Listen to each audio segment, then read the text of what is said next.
রাজধানীর পুরান ঢাকায় ভূমিকম্পে ভবন ধসে স্যার সলিমুল্লাহ মেডিকেল কলেজের 52তম ব্যাচের শিক্ষার্থী রাফিউল ইসলামের মৃত্যুর ঘটনা ঘটছে। আপনারা জানেন যে আজ কিন্তু ঠিক সকাল 10:38 কিন্তু পুরো বাংলাদেশ জুড়ে কিন্তু ভূমিকম্পের অনুভূত হয় এবং সেই ভূমিকম্পে কিন্তু রাজধানীর পুরান ঢাকার যেই আরমানিটোলা রয়েছে সেই আরমানিটোলার একটি ভবন ধসের ঘটনা ঘটেছে। অর্থাৎ আমি যেই ভবনটির সামনে রয়েছি সেই ভবনটির থেকেই কিন্তু ছাদ থেকে হঠাৎ একটি রেলিং কিন্তু খসে পড়ে এবং সেই রেলিং খসে পড়ে কিন্তু 3 জনের মৃত্যুর ঘটনা ঘটে এবং সেই 3 জনের মধ্যে কিন্তু একজন ছিলেন যিনি আসলে মেডিকেলের শিক্ষার্থী, অর্থাৎ স্যার সলিমুল্লাহ মেডিকেল কলেজের শিক্ষার্থী।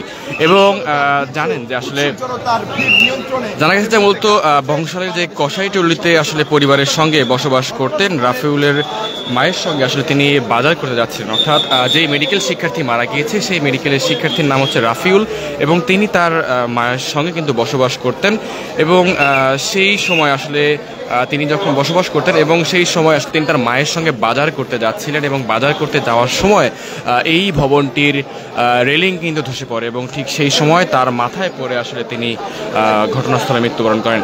এবং যদি একটু জানাই আসলে সূত্রে জানা গিয়েছে যে রাফিউল যখন তার মায়ের সঙ্গে বাজার করতে যাচ্ছিলেন তখন ভূমিকম্পের ভবন ধসে তার মাথায় একটি ইট পড়ে এবং ঘটনাস্থলেই তিনি মারা যান এবং তার মা গুরুতর আহত হয়েছেন এবং হাসপাতালে চিকিৎসাধীন আছেন।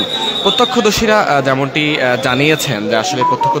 জানিয়েছেন যে ভূমিকম্প শুরুর সঙ্গে সঙ্গে আশপাশের ভবন কাঁপতে শুরু করে এবং কসাইটুলির এলাকায় একটি পুরনো ভবনের অংশ ভেঙে নিচে পড়লে রাফিউল সহ 3 জন সেখানে মারা যান এবং ঘটনাস্থলে মারা যান এবং অন্য 2 জনের পরিচয় আসলে এখনও নিশ্চিত হওয়া যায়নি।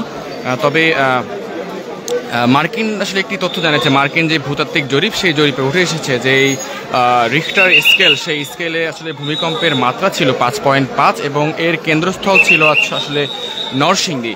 এবং যেই ভবনটির সামনে আমরা রয়েছি সেই ভবনটি থেকেই কিন্তু আসলে এই ভবনটি আসলে পুরান ঢাকার আরমানিটোলার কসাইটুলির একটি ভবন এবং এই ভবনটি থেকেই কিন্তু আসলে রেলিং খসে পড়ে 3 জনের মৃত্যুর ঘটনা ঘটে এবং সেই 3 জনের মধ্যে একজন ছিলেন স্যার সলিমুল্লাহ যেই মেডিকেল কলেজটি রয়েছে স্যার সলিমুল্লাহ মেডিকেল কলেজের 52তম ব্যাচের শিক্ষার্থী নাম রাফিউল এবং তার সেশন ছিল 2023-24।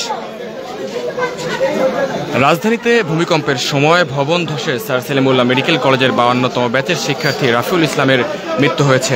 শুক্রবার সকাল 10:38 হওয়া ভূমিকম্পে তার মৃত্যু হয়। জানা যায় বংশালের কসাইটুলিতে পরিবারের সঙ্গে বসবাস করত রাফিউল এবং তার মায়ের সঙ্গে বাজার করতে যাচ্ছিলেন তিনি। ঠিক সেই সময় পাশের একটি ভবনের ইট মাথায় পড়ে ঘটনাস্থলে তার মৃত্যু হয়।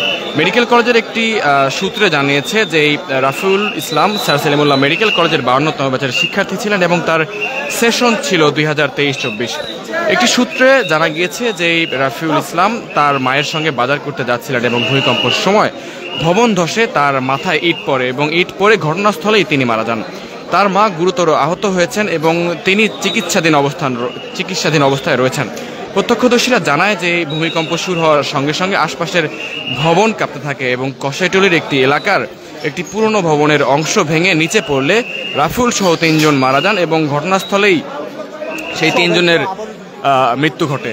এবং মূলত যেই 3 জন মারা গিয়েছে তার মধ্যে একজন ছিলেন স্যার সলিমুল্লাহ মেডিকেল কলেজের শিক্ষার্থী, তবে বাকি 2 জনের পরিচয় আসলে এখনও নিশ্চিত হওয়া যায়নি। দর্শক, ভূমিকম্পটা আসলে আজকে হয়েছে সেই ভূমিকম্পে কিন্তু আসলে দেশের বিভিন্ন স্থানে বিভিন্ন ঘটনা ঘটেছে। তার মধ্যে সবচাইতে যে দুঃখজনক ঘটনা সেটি হচ্ছে পুরান ঢাকার একটি ভবন, অর্থাৎ পুরান ঢাকার আরমানিটোলার কসাইটুলির একটি ভবন কিন্তু রেলিং ধসে পড়েছে এবং সেই রেলিং ধসে কিন্তু 3 জনের মৃত্যুর ঘটনা ঘটেছে এবং তাদের মধ্যে একজন কিন্তু স্যার সলিমুল্লাহ মেডিকেল কলেজের শিক্ষার্থী ছিলেন। দর্শক, ডেইলি সান লাইভে আপনাদের সঙ্গে সরাসরি যুক্ত ছিলাম। আমরা ক্ষণে ক্ষণে আপনাদের সঙ্গে যুক্ত হব এবং দেশের সকল খবর সবার আগে পৌঁছানোর চেষ্টা করবো। এতক্ষণ আমাদের সঙ্গে যুক্ত থাকার জন্য সবাইকে ধন্যবাদ জানাচ্ছি।